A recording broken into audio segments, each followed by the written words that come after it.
E agora é tarde pra me parar, né?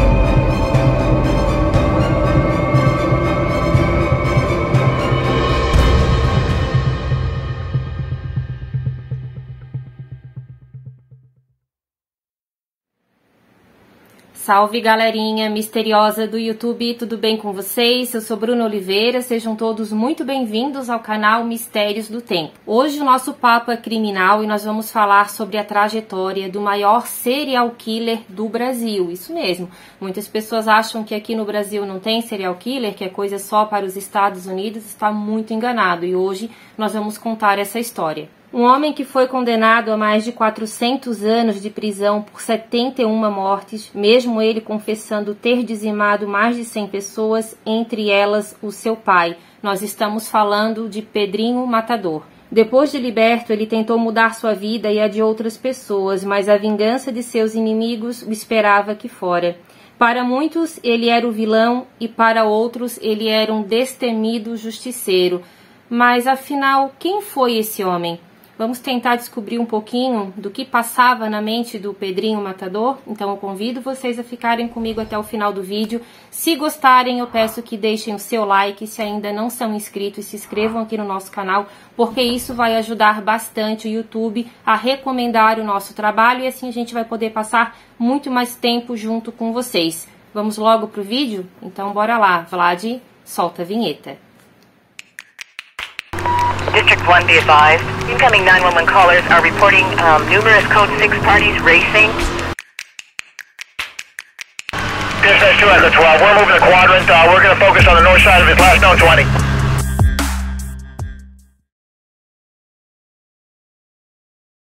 Pedro Rodrigues Filho, posteriormente conhecido como Pedrinho Matador, nasceu em 29 de outubro de 1954 em uma fazenda localizada em Santa Rita do Sapucaí, Minas Gerais. Ele era o mais velho de 8 irmãos. Seu pai se chamava Pedro Rodrigues e sua mãe, Manuela. Quando Pedrinho nasceu, foi identificado que ele tinha uma fratura bem grave na cabeça. Na verdade, logo que ele nasceu, ele já foi encaminhado para o hospital e lá foi identificado que ele estava com o crânio fraturado. Posteriormente, ele acabou dizendo em várias entrevistas que ele participou que esse ferimento foi causado por causa de um chute que a mãe dele recebeu na barriga quando ela já estava ali num estado gestacional já bem avançado. O pai dele era alcoólatra e se tornava um homem muito violento quando bebia e ele acabou então agredindo a esposa enquanto ela estava grávida e essa não teria sido a única agressão que a Manuela sofreu. O pai do Pedrinho era considerado um homem muito ciumento da esposa, dizem que ela era bastante submissa a ele, tinha medo que ele machucasse ela e os filhos, mas acabou ainda levando o casamento por um bom tempo. Só que as brigas se intensificavam muito cada vez que ele chegava em casa alcoolizado. Pedrinho e os outros irmãos também viviam nesse ambiente de conflito e quando a briga se tornava muito feia, ele acabava então se alojando na casa do avô. Eu não sei se era o avô paterno ou o avô materno, mas esse homem teve uma importância muito grande na vida do Pedro e mais tarde ele deixou isso muito claro também em várias entrevistas que ele acabou dando. Ele disse que o avô ensinou ele a caçar, a se defender, também levava ele junto para o açougue, que era onde ele trabalhava, e ali ele acabou tendo uma certa facilidade, ele aprendeu a manusear facas e também a trabalhar com desossas de animais, e mais tarde ele acabou usando essa habilidade nos seus crimes. Aos 14 anos de idade, Pedrinho tirou a vida de seu próprio primo. Ele disse em uma entrevista que esse rapaz havia golpeado ele fortemente no rosto por causa de uma discussão bem banal a respeito de um cavalo.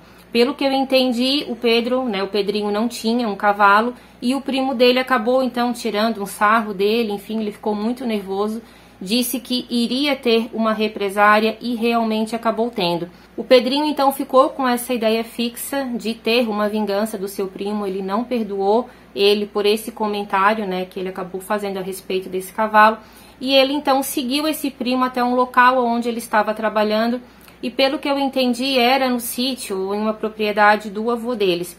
Nessa época eles trabalhavam também com cana de açúcar, então o primo dele estava em um determinado local onde tinha uma máquina bem antiga, até vou deixar aqui a foto para vocês de uma máquina que era idêntica a que aconteceu essa situação que eu vou passar para vocês agora. Já alerto que é um vídeo que vai conter narrativas bem sensíveis, eu vou tentar não entrar muito a fundo nessa história, senão o vídeo pode nem sair realmente. Porém, eu preciso passar algumas coisas para vocês porque a vida desse homem realmente foi regada de muita violência. Ele acabou seguindo o primo, ele estava então moendo a cana de açúcar e o Pedrinho disse que teve a ideia de empurrar esse primo para dentro da máquina. Na cabeça dele, esse rapaz teria uma morte instantânea, ele iria ser sugado para dentro da máquina, mas não foi assim que acabou acontecendo. Nesse empurrão, então, que ele acabou dando no primo, o braço dele acabou ficando preso, ele obviamente gritou pedindo socorro. O Pedrinho ficou com medo de ser pego em flagrante, então para tentar agilizar aquele homicídio, ele acabou pegando um facão, então desferiu vários golpes no primo e acabou fugindo. Só que o avô que estava ali por perto acabou percebendo a situação, desligou a máquina junto, né, com outras pessoas, porque foi bem difícil dessa máquina ser desligada, porque o rapaz estava preso nela. Enfim, acabou sendo identificado então que foi o Pedrinho que fez tudo isso, o rapaz morreu e ele acabou sendo levado para a delegacia. O próprio avô fez isso, porém como ele era menor de idade, o avô dele assinou um termo de responsabilidade, eu acho que é assim que se fala o nome desse documento, e ele acabou indo para casa.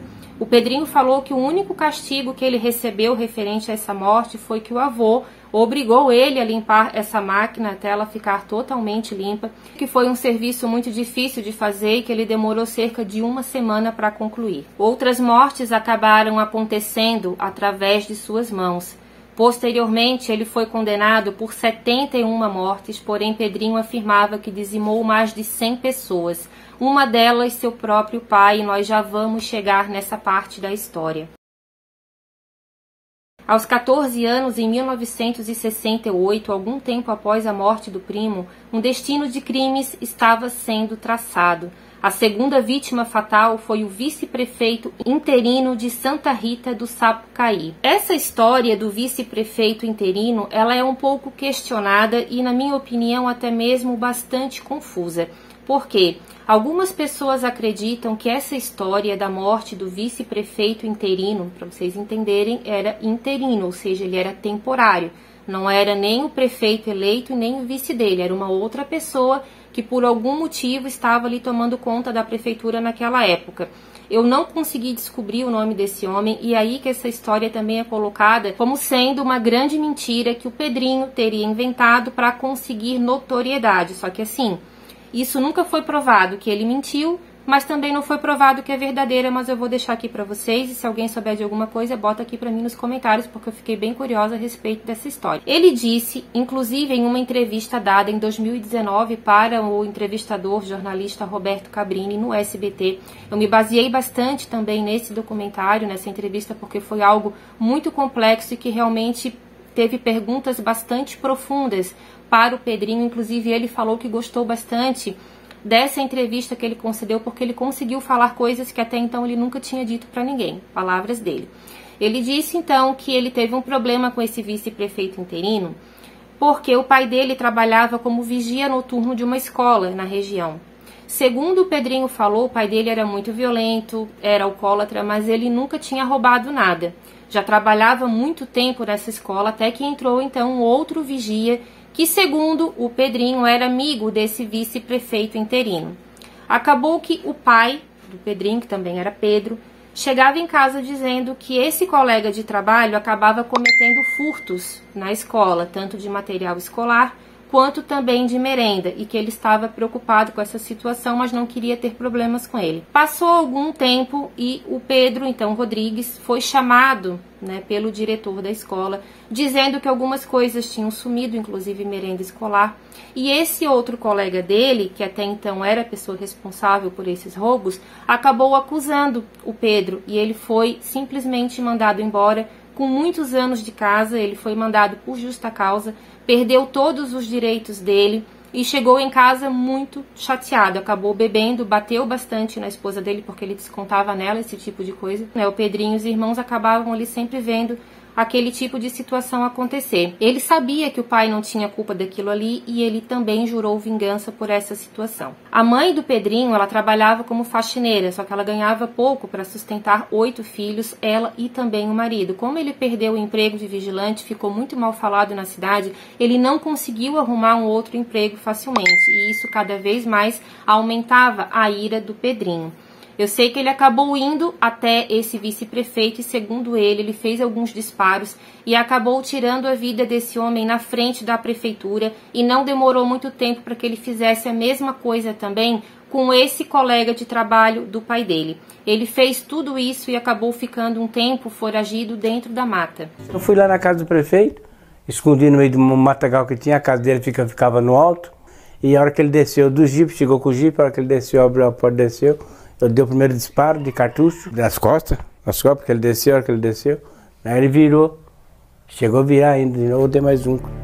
Depois disso, ele acabou se refugiando na casa de sua madrinha em Mogi das Cruzes, na Grande São Paulo, aonde ele começou a roubar em bocas de fumo e também começou a dizimar traficantes. Nesse período, ele conheceu a viúva de um líder do tráfico, uma mulher chamada Maria Aparecida Rolim, que tinha o apelido de Botinha. Ele foi viver junto com essa mulher. Nesse período ele já tinha entre 15 para 16 anos. Eu acredito que ela tenha sido bem mais velha do que ele, porque algumas fontes falaram que essa mulher, ela tinha o hábito de aliciar meninos menores para ela mesma e também para outras pessoas. Só que no caso do Pedrinho, ela acabou tendo esse envolvimento e ele assumiu, ainda muito jovem, né, toda aquela responsabilidade de ser o novo líder do tráfico, porque como ela era viúva de um ex-traficante que tomava conta daquilo tudo, ela acabou nomeando então o Pedrinho para fazer esse papel e com isso ele acabou tendo que eliminar, segundo ele, 3 ex-companheiros que acabaram se tornando inimigos dele também. Essa situação não agradou outros traficantes que desejavam herdar essa herança, né, que o ex-chefe deles tinha deixado, e eles não estavam aceitando ganhar ordens de um jovem de 16 anos. E ali começou a ser bolado uma grande tocaia, digamos assim, para que o Pedrinho então pudesse também sair de cena. Só que uma ex-namorada de um desses traficantes acabou dando com a língua nos dentes, contou toda a situação para o Pedrinho e ele é que armou então essa emboscada para esses homens. Eu sei que esses homens, então, cerca de 4 rapazes, estavam então combinando de tirar a vida do Pedrinho, marcaram um local para que eles pudessem se encontrar, inventaram uma mentira para ele, enfim. Ele acabou indo, só que ele foi muito bem preparado para isso. Ele acabou então tirando a vida de 2 desses homens, antes que eles pudessem abrir a boca para falar qualquer coisa, ele já atirou. 2 acabaram perdendo a vida ali mesmo e os outros 2 ficaram gravemente feridos. Ele passou a ser conhecido como Pedrinho Cartucheira e, como agora era mais respeitado, passou a ser o responsável por grandes carregamentos do tráfico. Porém, algum tempo depois, a companheira dele, a Botinha, acabou sendo executada em uma emboscada policial e o Pedrinho ficou também bastante ferido, mas ele conseguiu se safar dessa, mas a companheira acabou morrendo no local. Nesse período, ele começou também a ser muito admirado por algumas pessoas, porque ele fazia assaltos em caminhões que continham cargas de alimento, pegava esses alimentos e distribuía para as pessoas mais pobres das favelas. Então, com isso, ele acabou virando também ali uma espécie de Robin Hood.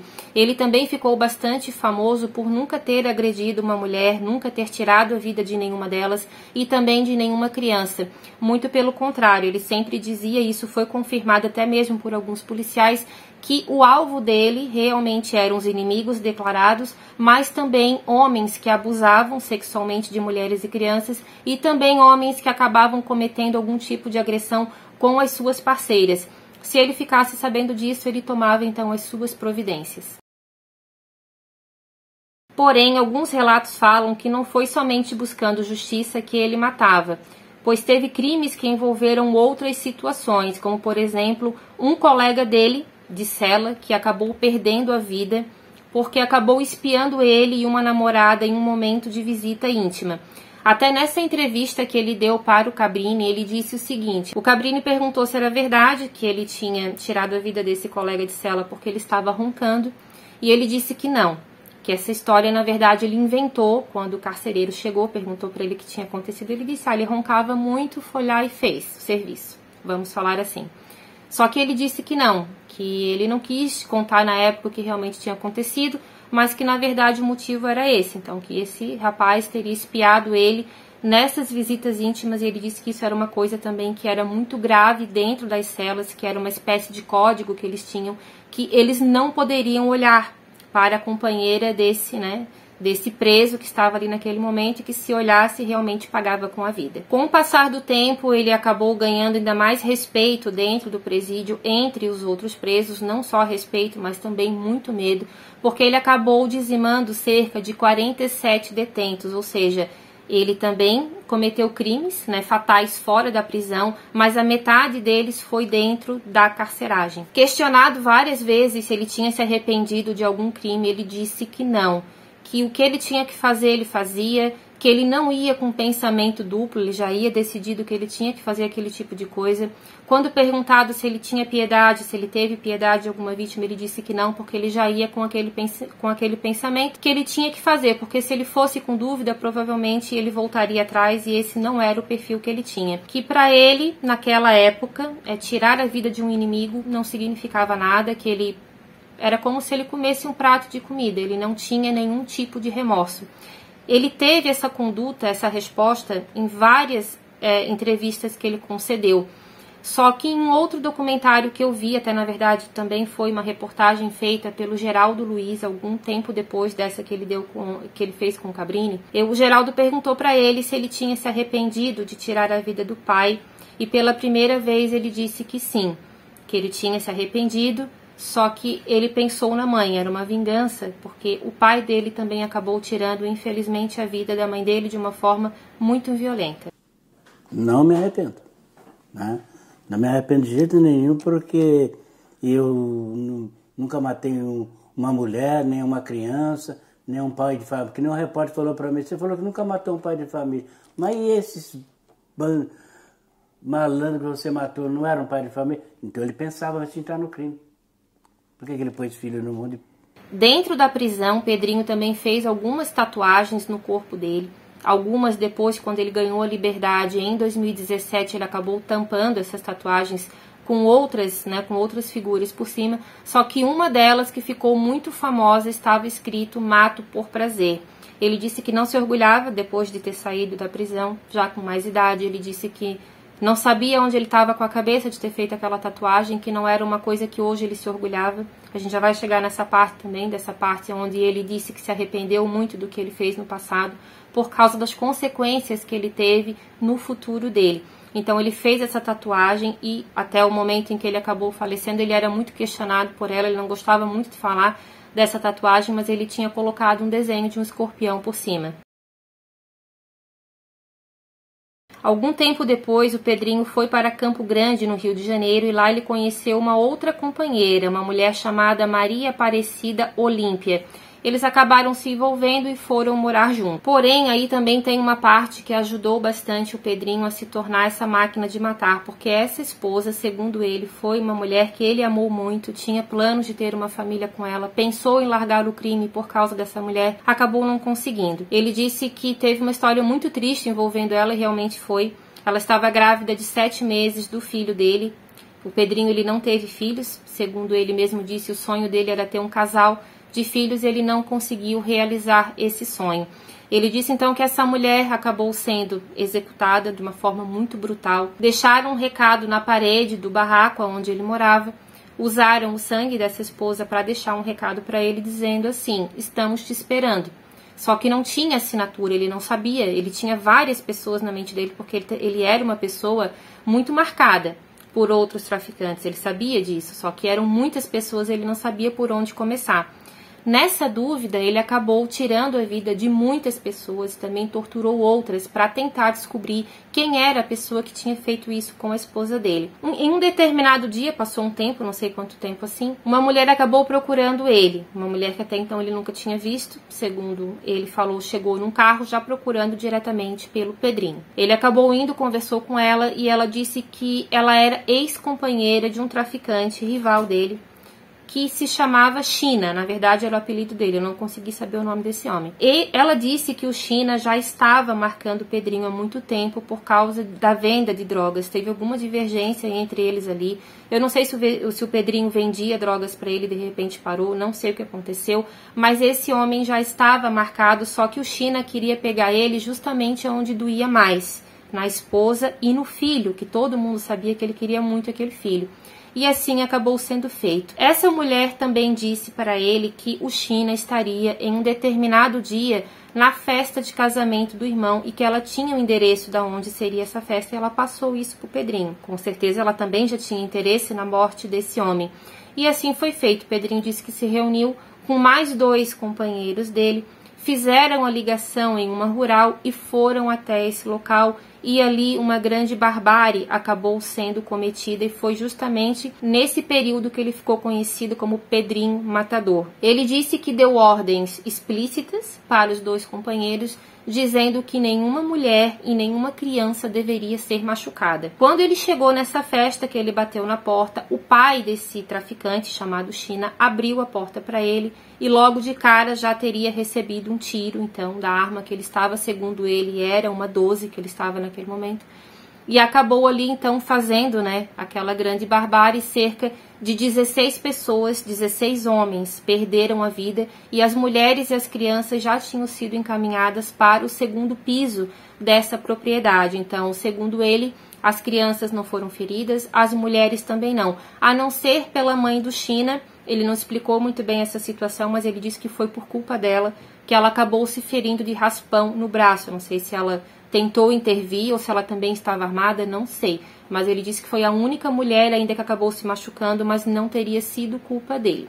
E as crianças e as outras mulheres acabaram ficando no andar de cima da casa e esse China acabou perdendo a vida nesse dia também. Depois que isso tudo foi feito, o Pedrinho começou também a estudar artes ocultas. Na verdade, ele fazia pactos com o diabo e ele tatuou, inclusive, uma figura demoníaca no braço dele, que posteriormente ele também tapou, que acabou fazendo alguns rituais, pedia proteção para as forças do mal, para que ele não perdesse a vida. Depois que perdeu a esposa e o filho, para ele tanto fazia morrer, não morrer, mas ele tentava ainda fazer a sua justiça, porque ele sempre teve um código bem torto ali, mas ele dizia que ele tinha a justiça dele, que era dizimar pessoas que abusavam sexualmente de outras. Quando ele resolveu fazer esse pacto com as forças do mal, ele disse que a cada vítima que ele tirava a vida, ele também bebia o sangue delas e tinha o hábito também de arrancar os olhos.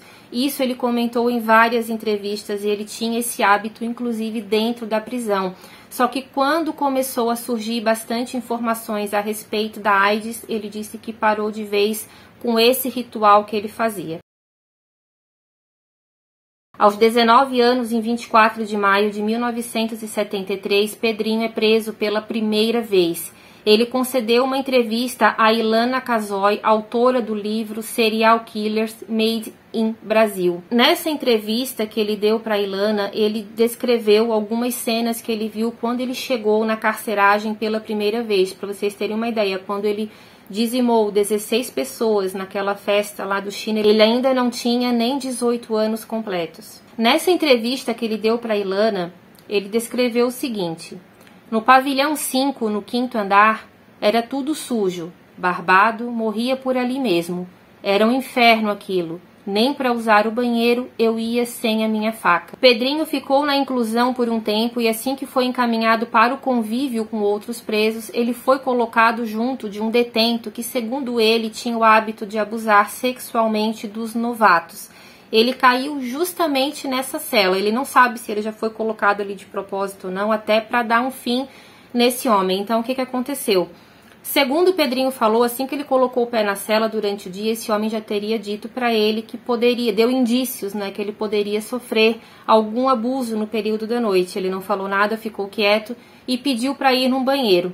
Chegando no banheiro, ele encontrou uma pedra, que era uma espécie de um pedaço de paralelepípedo, ele acabou levando para a cela, e antes de chegar o anoitecer, ele acabou atacando esse homem diretamente na cabeça e tirou a vida desse detento ali mesmo na cela. Depois que ele fez isso, ele acabou ficando realmente ali uma espécie de presidente do presídio. Os outros presos tinham muito medo dele, não queriam passar pela mesma situação, e ele falou que se alguém encostasse nele, teria o mesmo destino. Ele acabou ganhando bastante proteção com a morte desse sujeito, que também era bastante temido dentro do presídio.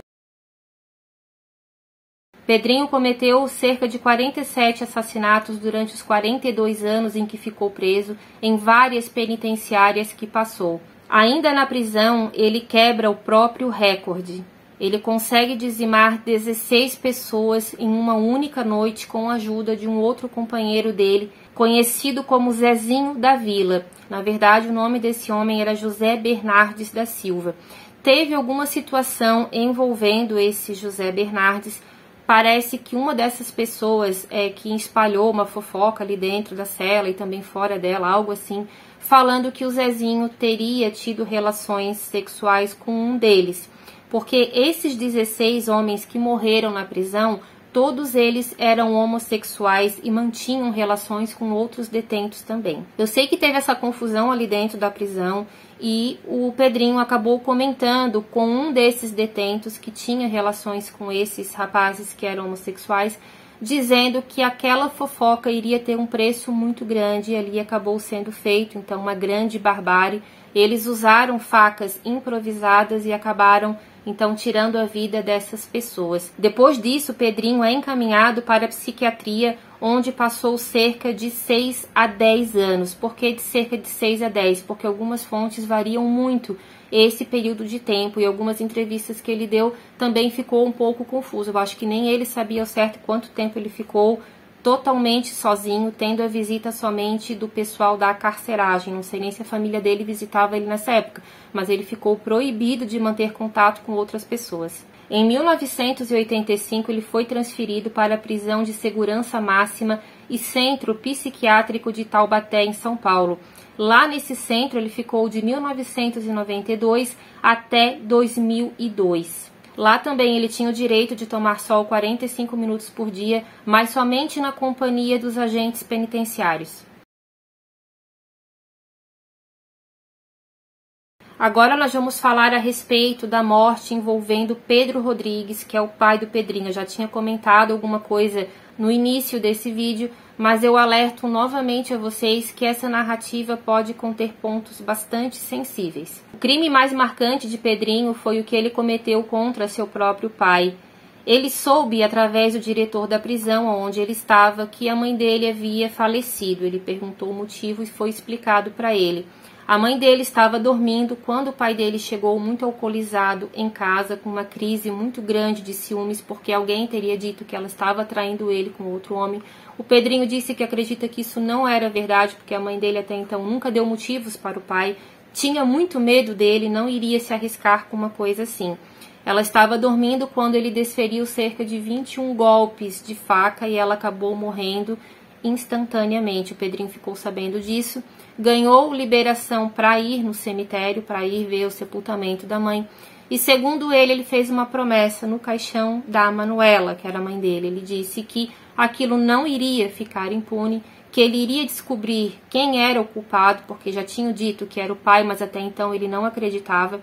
Ele só foi ter certeza disso algumas horas depois, não sei como, acredito que algum familiar talvez tenha confirmado essa história para ele. Ele disse que iria tirar a vida dessa pessoa e que iria comer o coração dela também, e de certa forma isso acabou sendo feito.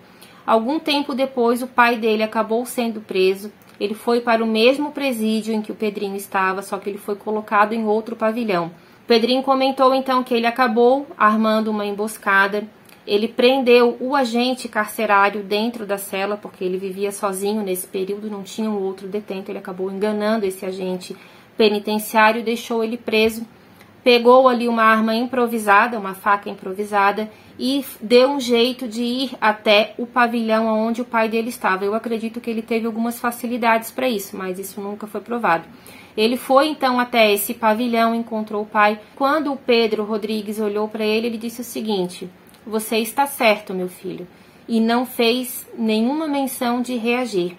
Ele disse que contou golpe por golpe, ele disse que tinha que ser um a mais do que a mãe dele levou. Então ele acertou 22 golpes no corpo do pai dele, acabou retirando uma parte do coração do pai, mascou e depois cuspiu fora. Ele sempre deixou isso muito claro: eu não comi, eu apenas cuspi porque foi uma promessa que eu fiz para minha mãe. Os psiquiatras o consideravam um psicopata, pois ele nunca apresentou remorso, a não ser supostamente pelo pai. Como eu falei para vocês, ele deu aquela entrevista para o Cabrini e naquele momento ele disse que se pudesse voltar atrás, talvez não teria feito o que fez com o pai dele, mas que referente aos outros presos que também eram criminosos, ele disse que não tinha nenhum pingo de arrependimento. Pedrinho também falou que nem sempre ele dizimava essas pessoas por golpes de faca, mas também que ele tinha aprendido com outro preso algum tipo ali de arte marcial e ele acabava quebrando também o pescoço dessas pessoas.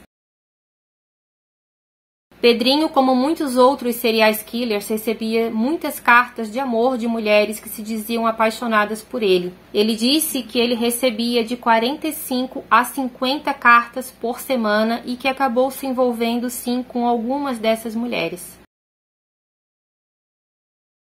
Depois de passar 34 anos na prisão, Pedrinho ganha liberdade em 2007, mas volta para a prisão em 2011, acusado de ter participado de alguns motins quando ainda estava preso e também por manter em cárcere privado alguns agentes penitenciários.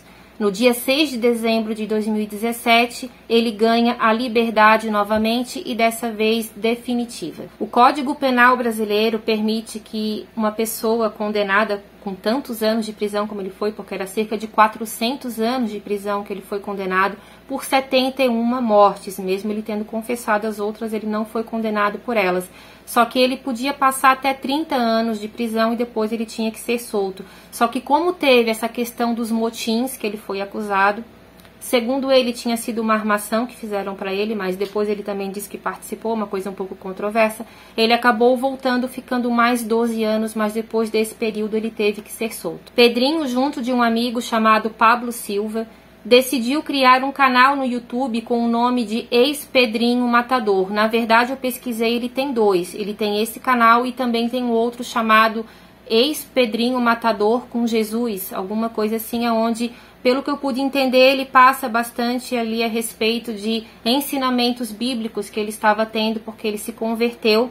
Ele estava praticando ali a religião evangélica, estava indo em alguns cultos e, segundo ele, estava tentando mudar não somente a vida dele, mas também de outros jovens. Inclusive, nesse canal do YouTube que ele tinha, ele passou várias mensagens, não valer a pena o mundo do crime, que ele deixou de realizar vários sonhos na vida dele, que não era para os jovens seguir o mesmo caminho, que hoje ele não se orgulhava do título que ele tinha, que era Pedrinho Matador. Quando ele era mais jovem, ele disse que aquilo sim era motivo de orgulho para ele, mas ele tinha um outro pensamento. Ele falou também que nunca conseguiu realizar o sonho dele de ter uma casa própria e de ter um casal de filhos.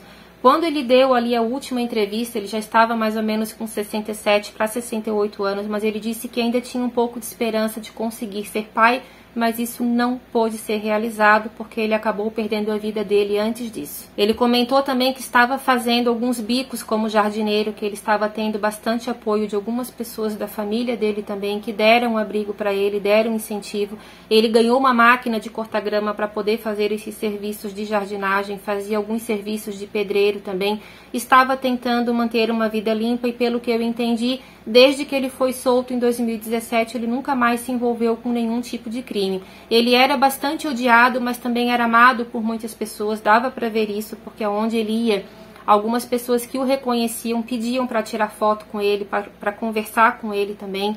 E isso era fato, ele acabava, de uma certa forma, exercendo também um fascínio nas pessoas, até mesmo pelo jeito muito simples que ele tinha de conversar. Ele acabou fazendo um livro com a ajuda de uma psicanalista. O nome desse livro é Serial Killer, com ponto de interrogação, O Monstro Não Sou Eu. Esse livro estava sendo bastante comercializado por ele também, só que outros livros também foram feitos a respeito de Pedrinho Matador, e um deles é da Ilana Casoy. Porém, mesmo tentando mudar a vida dele para melhor, no dia 5 de março de 2023, ele perde a sua vida aos 68 anos de idade em Mogi das Cruzes, na frente da casa de alguns familiares. Ele foi atacado enquanto ele estava na calçada, passou um carro, desceu cerca de 6 homens encapuzados e dispararam no mínimo 6 tiros no Pedrinho. Não contente com essa situação, um deles acabou pegando uma faca e cortou uma parte ali do pescoço dele também, e ele acabou morrendo no local. Em uma entrevista que ele deu, em várias, na verdade, que ele acabou concedendo, porque ele participou de muito podcast também, depois que ele saiu da prisão, ele disse que sabia que o destino dele poderia não ser muito bom, que ele era um homem muito marcado para morrer, mas que quando chegasse a hora dele, ele não iria revidar, porque ele sabia o que ele tinha feito. Acreditava hoje que ele acreditava em Deus, que ele pedia perdão por algumas coisas que ele tinha feito, mas por outro lado ele também não se arrependia daquelas pessoas criminosas que ele matou, porque ele disse que se ele devia, essas pessoas também deviam bastante, então meio que ficou elas por elas. Meu nome é Pedro Rodrigues Filho, passei 42 anos preso, tá? Esse aqui é o meu livro. Quando eu saí da cadeia, todo mundo falou: Pedrinho tá na rua agora, tu tá saindo, vamos se esconder que o bicho vai matar de novo. Mas eu dei volta por cima, pessoal. Acharam que eu ia ser um matador quando saísse na rua? Hoje eu sou o quê? Sou um escritor, ajudo as pessoas. Estava todos errados a meu respeito. Dei volta por cima, se tornei um escritor. Junto com a doutora Isa, pessoal, lancei esse primeiro volume. Então, assim, gente, é uma figura bastante controversa. Como eu falei, ele era muito amado por alguns, odiado por outros, tinha fama de justiceiro por um lado, fama de um criminoso muito perigoso por outro. É o maior serial killer do Brasil, ele sabia disso. Ele disse que sim, que se considerava de certa forma um psicopata, porque ele não conseguia se arrepender de muitas coisas que ele havia feito, mas que de outras sim, que ele teria se arrependido, e uma delas foi a morte do pai dele. Então eu quero que vocês deixem aqui para mim nos seus comentários o que vocês acham da trajetória de Pedrinho Matador.